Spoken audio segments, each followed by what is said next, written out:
कार्यक्रम करके 5 करोड़ रुपया उन संस्थाओं को मजबूत करने के लिए समस्त महाजन की तरफ से वितरित किया गया महाराष्ट्र की गौशालाओं को।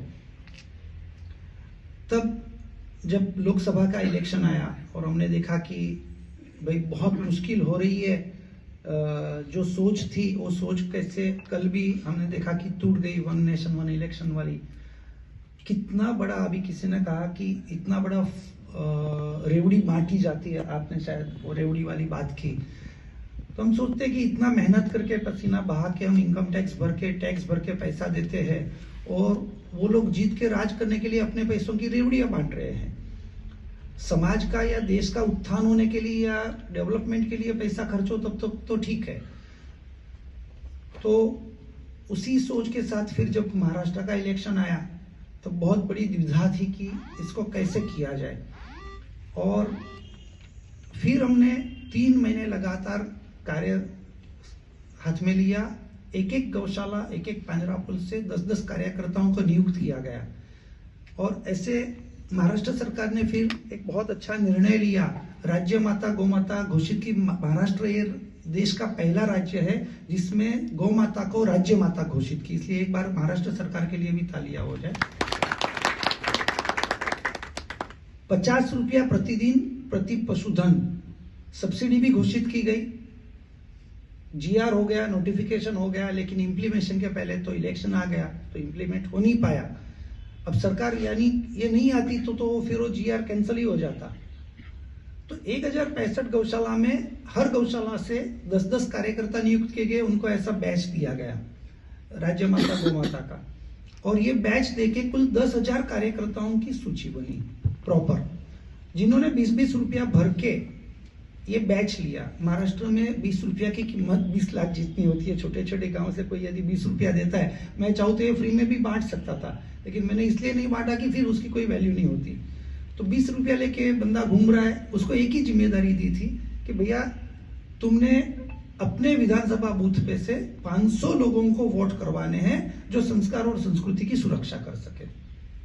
और इसका रिजल्ट ये आया कि 50 लाख वोट एक तरफा संस्कार संस्कृति की सुरक्षा की तरफ पड़ा। लोग अभी तक ईवीएम को ही गालियां दे रहे हैं। इसके पीछे पूरा खेल हम लोगों ने गौशालाओं के माध्यम से किया और ये रिपोर्ट ऊपर तक आई तो आदरणीय प्रधानमंत्री जी ने ये संतोष जी को सूचना की और पिछले हफ्ते ही मुझे संतोष जी ने मिलने के लिए बुलाया था कि भैया आपने महाराष्ट्र में कैसे ये जुगाड़ किया। तो पूरा उनको विस्तार से मैंने ये बात कही। बात जल्दी मेरे कहने से समझ में नहीं आएगी, लेकिन आपको भी लगता होगा कि भाई एक व्यक्ति चाहता है छोटे से गांव में, छोटे से एरिया में कि मैं 500 लोगों को परावर्तित कर सकूं, तो उसके लिए बहुत छोटा काम है। 25 दिन काम करना है, रोज 20 लोगों को मिलना है। भाई हमारी सुरक्षा किसके हाथ में है? वोटिंग तो कैसे हुआ? मतलब योगी जी महाराज पधारे तो उन्होंने एक सूत्र दिया, बटेंगे तो कटेंगे। तो मोदी जी पधारे, उन्होंने कहा एक है तो सेफ है। अब हम तो जैन हैं, न कटेंगे बोल सकते हैं न दूसरा कुछ बोल सकते हैं। तो मैंने फिर एक सूत्र प्रस्तावित किया, घटेंगे तो पटेंगे।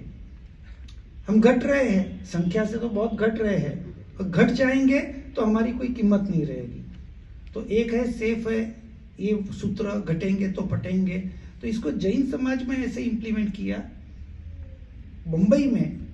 मुंबई जैन संघ संगठन है, उसके तहत सिर्फ श्वेतांबर परंपरा के 1150 मंदिर रजिस्टर्ड है साहब, अकेले मुंबई में।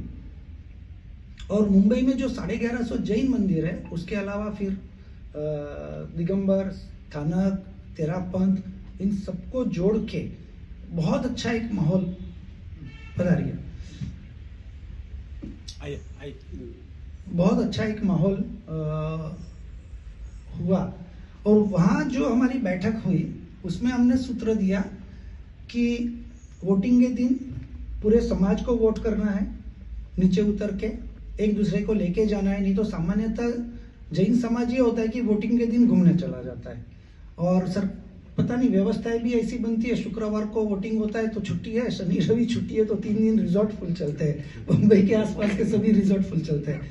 इस बार बुधवार को इलेक्शन था, एक बहुत पॉजिटिव मार्क हुआ।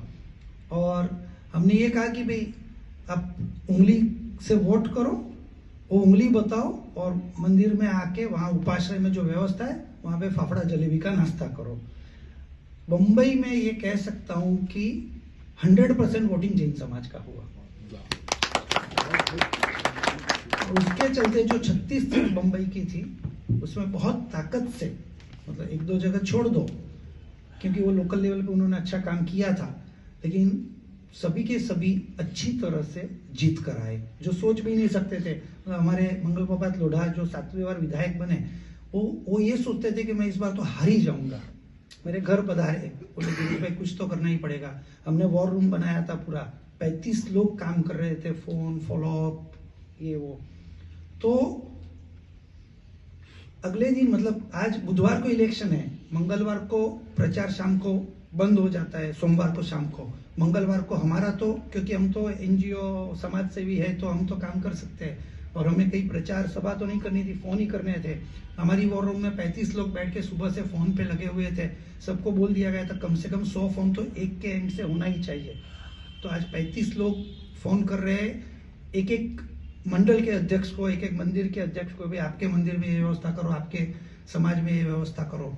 तो 3500 फोन ऐसे हुए कि पूरे बंबई के इलाका में भी उसको 35-36 डिवीजन में भी बांटा गया था। सब जगह पे एक डिवीजन के 100 मुख्य को फोन हो रहे थे।